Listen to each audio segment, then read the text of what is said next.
স্কুলের এক পাশে ঘুঘুর জন্য একটা সেটআপ তৈরি করে ঘুঘু পালন করতেছি বেশ কয়েক মাস যাবৎ।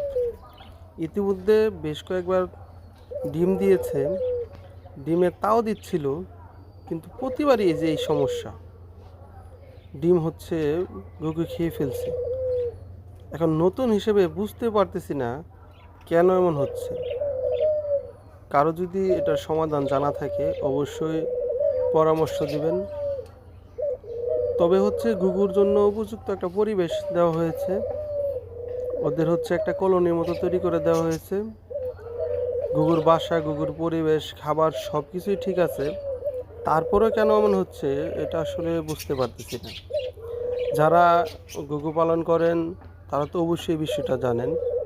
কারো জানা থাকলে কমেন্টে জানাবেন, খুবই উপকৃত হব।